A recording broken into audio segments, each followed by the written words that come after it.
매일 성경 묵상을 돕는 해설 가이드입니다. 안녕하세요, 묵상코치입니다. 함께 나눌 말씀은 사무엘상 1장 19절에서 28절까지 말씀입니다.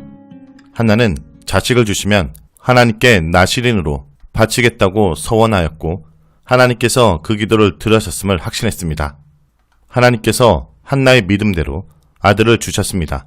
한나는 아들의 이름을 사무엘이라고 지었으며 소원대로 사무엘이 젖을 때자 그를 데리고 여호와의 성막이 있는 실로로 갑니다. 19절에서 23절 읽겠습니다. 그들이 아침에 일찍 일어나 여호와 앞에 경배하고 돌아가 라마의 자기 집에 이르니라. 엘가나가 그의 아내 한나와 동침하매 여호와께서 그를 생각하신지라. 한나가 임신하고 때가 이르매 아들을 낳아 사무엘이라고 이름하였으니 이는 내가 여호와께 그를 구하였다 함이더라. 그 사람 엘가나와 그의 온 집이 여호와께 매년제와 소원제를 드리러 올라갈 때 오직 한나는 올라가지 아니하고 그의 남편에게 이르되 아이를 젖대거든 내가 그를 데리고 가서 여호와 앞에 뵙게 하고 거기서 영원히 있게 하리라 하니 그의 남편 엘가나가 그에게 이르되 그대의 소견에 좋은 대로 하여 그를 젖대기까지 기다리라. 오직 여호와께서 그의 말씀대로 이루시기를 원하노라 하니라. 이에 그 여자가 그 아들을 양육하며 그가 젖대기까지 기다리다가 여호와 앞에서 고통을 토로하며 아들을 달라고 기도한 한나는 하나님의 응답을 믿고 다음날 아침 일찍 라마에 있는 자신의 집으로 돌아갑니다. 여기서 라마는 사무엘상 1장 1절에 라마다임 소빔의 줄임말입니다. 한나와 엘가나가 동침하자 여호와께서는 한나의 기도와 그녀의 고통을 기억하시고 은혜를 베푸셔서 임신하게 하십니다. 사무엘상 1장 5절에서 6절에 언급한 것처럼 태를 열고 닫는 분은 여호와라는 사실을 분명히 보여줍니다. 아이를 임신하고 무사히 낳는 것은 인간의 손에 달린 것이 아니라 하나님의 손에 달린 문제입니다. 그러나 성경에 나오는 불임 여인들을 보면 불임으로 인해 많은 고통을 받았습니다. 하나님의 주권을 인정하지 않고 책임을 불임 여성에게 돌리는 주변 사람들과 사회적 간섭 때문에 이들이 고통을 겪었다는 것을 알 수 있습니다. 불임도 하나님의 섭리에 달린 문제임을 인정하였다면 이런 고통을 없었을 것입니다. 아기를 임신한 한나는 아들을 낳았는데 그 이름을 사무엘이라고 하였습니다. 그녀는 이 이름이 하나님께 요청해서 받은 아이라는 의미를 갖는다고 설명하고 있습니다. 이것은 하나님께서 주신 아이라는 것을 표현한 것입니다. 아이를 낳은 후에 해마다 행하는 가족 제사를 드리러 올라가는 시기가 돌아왔을 때 한나는 올라가지 않기로 결정하고 남편에게 아이가 젖대거든 자신이 직접 아이를 데리고 가서 여호와 앞에 영원히 있게 하겠다고 말합니다. 이런 한나의 말에 엘가나는 흔쾌히 동의하며 한나의 소견에 좋은 대로 행하라고 말합니다. 무엇 못의 소견에 좋은 대로 행하다 라는 문구는 사세기 에필로그의 중심 어구인 무엇 못의 소견에 옳은 대로 행하다 라는 구문과 유사합니다. 사사기에서 이 구문은 왕이신 하나님의 말씀대로 살지 않고 자신의 생각대로 세상적인 방식대로 살아가는 사람들의 행동을 비판하기 위해서 사용되었습니다. 하지만 본문에서는 한나의 옳은 판단을 지지하고 존중하는 의미로 사용되었으며 이를 통해 한나는 사사시대 사람들과 달리 올바른 지혜와 영성을 지닌 인물이라는 것을 보여줍니다. 또한 엘가나는 여호와께서 그의 말씀을 이루시길 원하노라 라는 기원으로 말을 뱉습니다. 이 말은 한나가 하나님께 소원한 것을 이행하는 것에 동의한다는 의미입니다. 한나에게 하나님께서 약속하신 대로 아들을 주셨으니 이제 자신도 하나님께 소원한 것을 갚아야 한다는 것입니다. 이것을 보면 본문에서는 언급하고 있진 않지만 엘가나도 사무엘을 하나님께 바치겠다는 한나의 소원에 동의한 것으로 보입니다. 민수기 40장 10절에서 16절에 따르면 결혼한 여자의 소원은 남편의 동의 혹은 묵인이 있어야 효력이 있습니다. 만일 한나가 소원을 했어도 엘가나가 반대했다면 한나의 서원은 무효가 됩니다. 남편의 허락을 받은 한나는 집에 남아 아기 사무엘이 젖을 뗄 때까지 대략 3년을 자신의 품에서 키웁니다. 23절의 하반절을 직역하면 그녀는 남아 있었고 그녀는 젖을 뗄 때까지 그녀의 아들을 양육하였다로 3년 동안 열심히 자신의 아들을 키우고 있는 모습을 그리고 있습니다. 여기서 보면 비록 남편의 동의를 구하고 있지만 사무엘을 양육하고 사무엘에 대한 소원을 이루는 일에 대한 모든 결정권을 한나가 가지고 있었던 것으로 보입니다. 강한 가부장적인 사회였던 이스라엘에서 독립적으로 의사결정을 하는 한나와 이런 한나를 지지하는 엘가나의 모습은 간습에서 매우 벗어난 관계를 보여주지만 간습의 매기보다는 하나님 앞에 더 신실한 삶이 무엇인지가 이들 부부의 판단 기준이었던 것으로 보입니다. 다음은 24절에서 28절 읽겠습니다. 젖을 뗀 후에 그를 데리고 올라갈새 수소 3마리와 밀가루 한 에바와 포도주 한 가죽 부대를 가지고 실로 여호와의 집에 나왔는데 아이가 어리더라. 그들이 수소를 잡고 아이를 데리고 엘리에게 가서 한나가 이르되 내 주여 당신의 사심으로 맹세하나이다. 나는 여기서 내 주 당신 곁에 서서 여호와께 기도하던 여자라. 이 아이를 위하여 내가 기도하였더니 내가 구하여 기도한 바를 여호와께서 내게 허락하신지라. 그러므로 나도 그를 여호와께 드리되 그의 평생을 여호와께 드리나이다 하고 그가 거기서 여호와께 경배하니라. 드디어 한나가 약속한 날인 젖을 떼는 날이 왔고 한나는 자신의 서원을 지킵니다. 24절에서 28절에 사무엘을 하나님께 바치는 행동의 주어는 모두 한나입니다. 여기서 엘가나도 등장하지 않고 한나가 주도적이고 독립적으로 사무엘을 여호와께 드립니다. 한나는 매우 좋은 예물을 많이 준비합니다. 일반적으로 소원을 갖기 위한 하목제는 소나 양으로 암수 상관없이 드릴 수 있습니다. 레위기에서 가장 비싸고 좋은 제물은 스스로 대제사장이나 백성 전체의 죄를 위한 속죄제를 드릴 때 사용됩니다. 그런데 한나는 가장 비싸고 좋은 제물인 수소를 한 마리도 아니고 3마리나 준비하였습니다. 그리고 레위기 7장 12절에 따르면 하목제를 드릴 때 곡식가루나 전병들도 함께 드리기 때문에 밀가루도 한 에바를 준비하였습니다. 한 에바는 대략 22리터 정도 됩니다. 포도주는 제물 위에 뿌리는 전제를 위해 준비하였습니다. 이런 많은 제물을 통해 한나가 자신의 소원을 이루어주신 하나님께 대한 진심 어린 감사를 표현하고 있습니다. 그리고 한나는 아직 어린 사무엘과 함께 제물을 가지고 실로에 있는 여호와의 집으로 갔습니다. 본문에서 24절 마지막 부분에 아이가 어리다라고 표현하고 있는데 원문을 직역하면 아이는 아이다 입니다. 사무엘이 정말 어린아이라는 사실을 강조하고 있는 것입니다. 이런 강조는 한나가 얼마나 큰 헌신을 하고 있는지를 드러냅니다. 아직 4살밖에 정도 되지 않아 말도 제대로 못하고 있는 엄마와 떨어지기에는 너무나 어린 아들을 하나님께 약속한 대로 하나님 전에 영원히 바치기 위해서 데려온 것입니다. 한나는 먼저 수소를 잡아 여호와께 소원제를 드린 후에 아이를 데리고 엘리에게로 갑니다.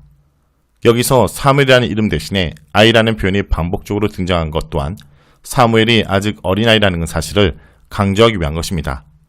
하지만 한나는 망설이지 않고 아이를 엘리에게 데리고 와서 자신이 이전에 엘리 곁에서 기도하던 여자라는 사실을 밝히고 데리고 온 아이가 그때 하나님께 구하여서 얻은 아이라는 사실을 밝히면서 소원대로 아이를 여호와께 그것도 평생 드려 여호와를 섬기게 하겠다고 말합니다. 28절은 요구하다는 단어 샤를 반복적으로 사용하여 하나님께 요청하여 받은 아이 사무엘을 이제 하나님께 드린다는 사실을 강조하고 있습니다. 그리고 그 결과 어린 사무엘은 엄마와 떨어져 여호와의 성막에서 여호와를 경배하고 섬기는 일을 하게 되었습니다. 28절의 맨 마지막 문장은 한나가 사무엘을 하나님께 바친 후의 결과를 말하고 있습니다. 한나는 자신이 소원한 대로 사무엘을 나신으로서 여호와를 섬기도록 하나님께 바친 것입니다. 이것은 너무나 당연한 말처럼 들리지만 한나의 하나님께 대한 충성스러움은 일반적인 사람을 뛰어넘는 것입니다. 아이가 어릴 때는 아이만 생기면 무엇이라도 다 할 수 있을 것 같지만 막상 아이가 생겨 내 품에 젖을 빨고 웃고 아장아장 걸어다니고 엄마 부르며 애교를 부리는 아기를 떼어놓아야 되는 상황이 되면 망설일 수밖에 없습니다. 처음부터 맛보지 않으면 모르지만 아이가 주는 즐거움과 행복을 알고 있는 한나가 그 아이를 자신의 품에서 떼어 엘리의 손에 넘겨주기까지 많은 갈등과 고통과 눈물이 있었을 것입니다. 아이를 데리고 도망이라도 갈까? 죽으면 죽었지 아이는 내놓을 수 없다고 하나님께 생떼라도 쓸까 하는 마음도 들었을 것입니다. 하지만 한나는 그 사무엘을 떠나보내고 겪게 될 모든 고통과 걱정을 기꺼이 감내하기로 결심하고 자신에게 신실하신 하나님께 자신의 신실함을 보인 것입니다. 이런 한나의 모습은 100세에 얻은 독자 이삭을 하나님의 명령대로 바치려고 했던 믿음의 조상 아브라함의 모습과 유사합니다.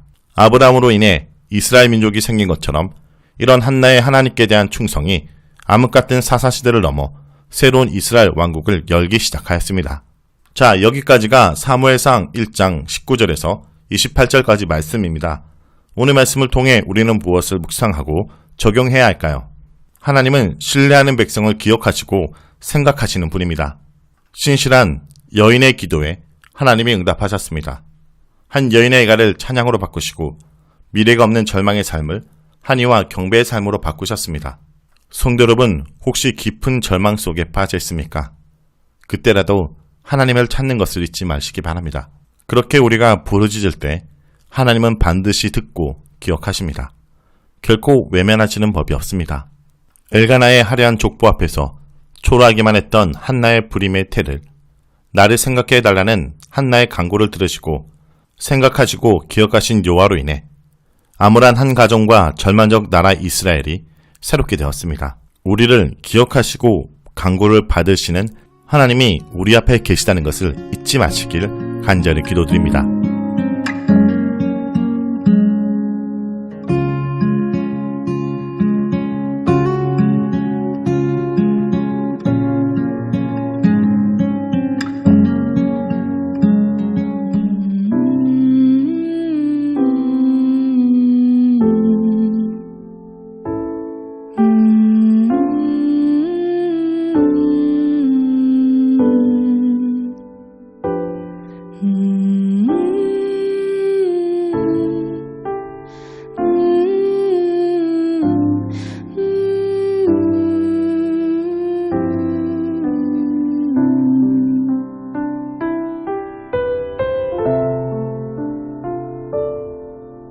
작은 갈대 상자 물이 새지 않도록 역청과 나무 진을 칠하네.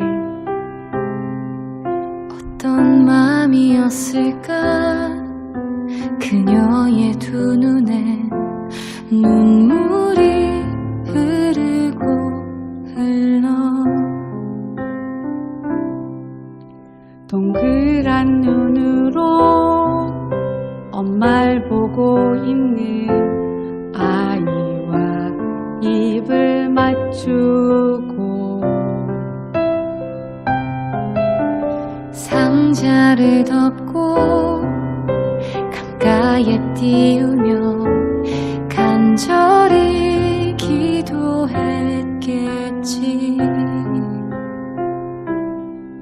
정처 없이 강물에 흔들흔들 흘러내려가는 그 상자를 보며 눈을 감아도 보이는 아이와 눈을 맞추며 주저앉아 눈물을 흘렸겠지.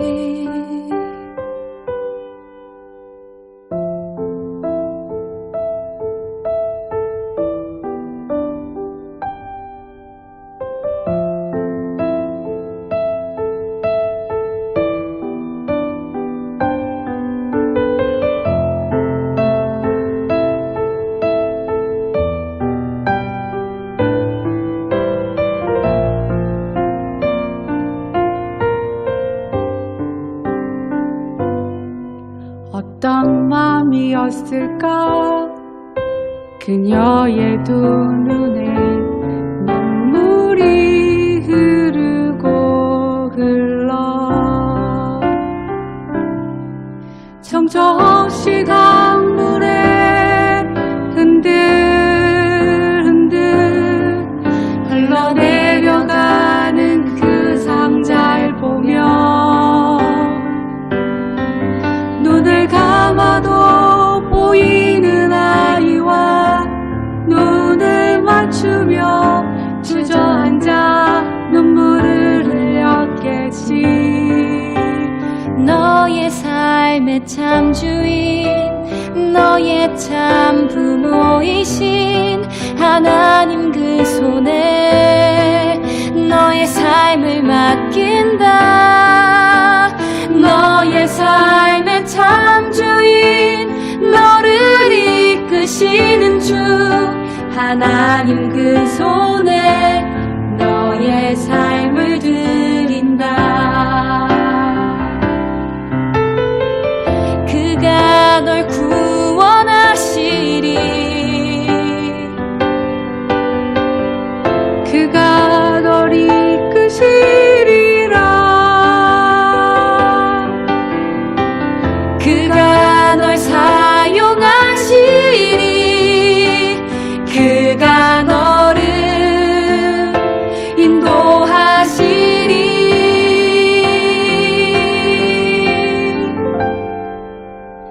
너의 삶의 창조인 너의 참 부모이신 하나님 그 손에 너의 삶을 맡긴다. 너의 삶의 창조인 너를 이끄시는 주 하나님 그 손에 너의 삶을 드린다. 너의 삶의 창조인 너의 참 부모이신 하나님 그 손에 너의 삶을 맡긴다. 너의 삶의 창조인 너를 이끄시는 주 하나님 그 손에 너의 삶을 드린다. 어떤 마음이었을까 그녀의 두 눈엔 눈물